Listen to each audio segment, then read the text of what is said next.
साथियों, कौन कहता है कि माफिया सरकार के अंडर में चलती है। सरकार के अंडर में बड़े बड़े माफिया फलते हैं, लेकिन सरकार उनका कुछ नहीं करता, क्योंकि सरकार को, वर्तमान सरकार को, राजनीतिक पार्टियों को उनसे फायदा होती है। बहुत बड़े वोटर फैक्टर उनके पास होते हैं, इसलिए माफिया का सरकार कुछ नहीं करती है। लेकिन यह गलत है, क्योंकि आप उत्तर प्रदेश की महिला मुख्यमंत्री का शासनकाल देखिए, बसपा की शासनकाल देखिए, बहन कुमारी मायावती जी की शासनकाल को देखिए। बहन कुमारी मायावती जी ये नहीं जानती थी कि ये माफिया है, इनके अंडर बहुत ज्यादा वोटर फैक्टर है, इनके चले जाने से वोट बैंक कम हो जाएगा, ये नहीं देखती थी, बल्कि बहुत ही प्यारे स्वर में उनको बुला करके गिरफ्तार करवा देती थी। बहन कुमारी मायावती जी ना जाने कितने माफिया, बड़े बड़े नेता को अगर उनके ऊपर आरोप था, वह आरोपी थे, मुजरिम थे, तो उनको लखनऊ में बुला करके गिरफ्तार करवा दी थी। मैं दो ऐसे नाम को बताऊंगा आपको जो चर्चित नेता थे, यहां तक के नेता ही नहीं, वो मंत्री तक थे, उनको बुला करके सरकारी आवास लखनऊ पर गिरफ्तार करवा दी थी।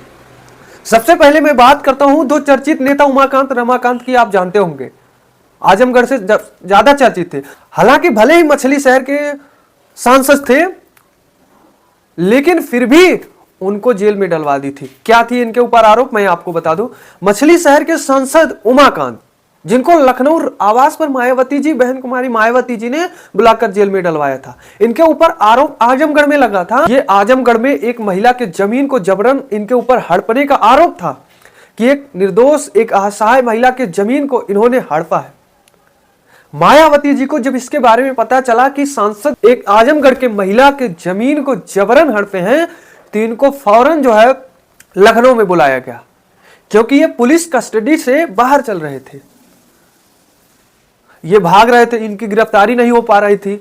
बहन कुमारी मायावती जी के पास ये संदेश गया, ये मैसेज गया, सांसद जी एक महिला की जमीन हड़पे हैं और इनकी गिरफ्तारी नहीं हो रही है, भाग रहे हैं। बहन कुमारी मायावती जी ने एक नया तरीका, नया तरकीब अपनाया, इनको फौरन लखनऊ कार्यालय, लखनऊ आवास पे बुलाया गया। जब लखनऊ आवास पे पहुंचते हैं तो बहन कुमारी मायावती जी फौरन पुलिस को सूचित करके, उत्तर प्रदेश पुलिस को सूचित करके इनको गिरफ्तार करवाकर जेल में भेज देती है। बहुत लंबे समय तक ये जेल में थे। वहीं दूसरे नंबर पे मैं बात करता हूं 2008 की, 10 जून 2008 की। उस समय मत्स्य पालन के मंत्री जमुना प्रसाद को मायावती जी ने लखनऊ में बुलाकर गिरफ्तार करवाया था। जमुना प्रसाद जो मंत्री थे, मत्स्य पालन के पूर्व मंत्री थे, इनके ऊपर आरोप महाराजगंज जिले से लगा था।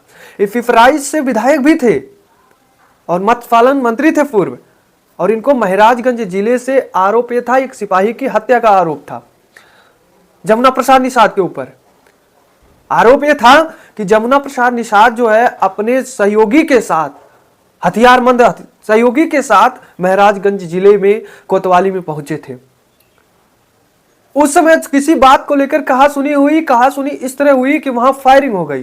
फायरिंग के दौरान एक कांस्टेबल की दर्दनाक मौत हो गई थी, जिसके बाद पुलिस, कोतवाली थाना इनके ऊपर एफआईआर दर्ज कराया था। लेकिन ये बाहर चल रहे थे।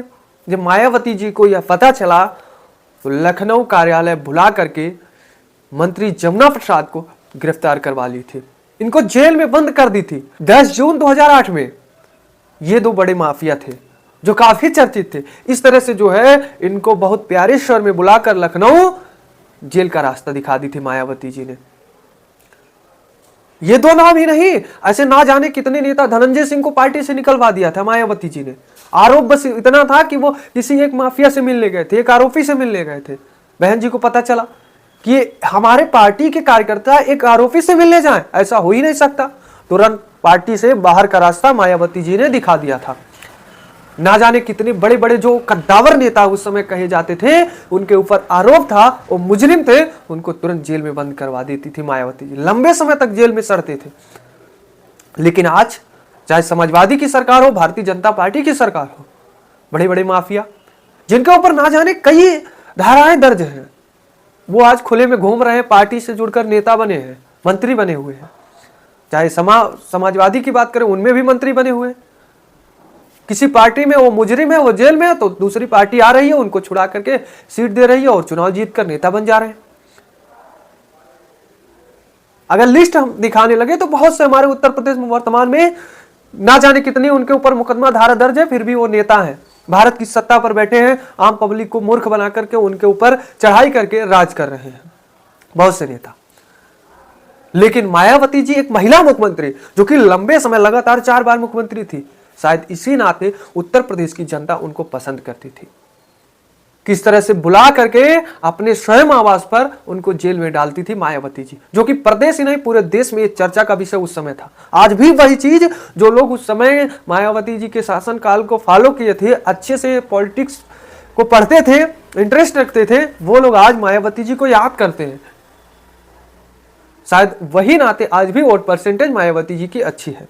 लेकिन वही साथियों, वर्तमान में जो सबसे मजबूत उत्तर प्रदेश में कही जा रही है समाजवादी पार्टी बीजेपी के बाद, जो कि लोकसभा में देख लिया आपने बीजेपी को हरा दिया था, अच्छा प्रदर्शन किया समाजवादी, उसके सुप्रीमो अखिलेश यादव, अध्यक्ष अखिलेश यादव वर्तमान सरकार पे आरोप लगा दिए।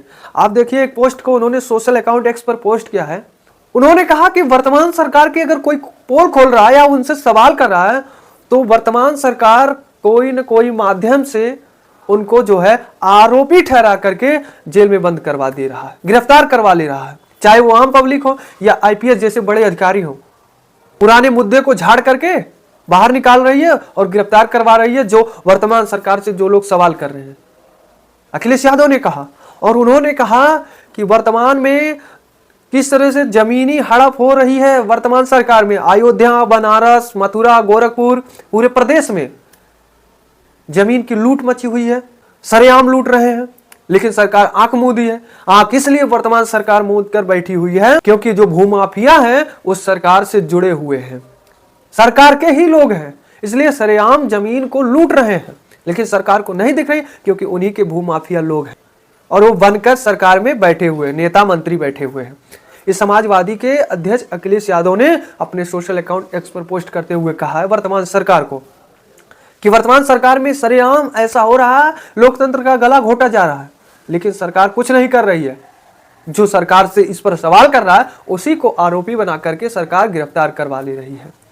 तो साथियों, यह थी आज की हमारी रिपोर्ट। इस पर आप क्या कहेंगे कमेंट में जरूर बताएं। और हाँ, आप हमें अगर यूट्यूब से देख रहे हैं तो हमारे चैनल को जरूर सब्सक्राइब करें, या फिर फेसबुक से देख रहे हैं तो पेज को जरूर फॉलो करें। धन्यवाद।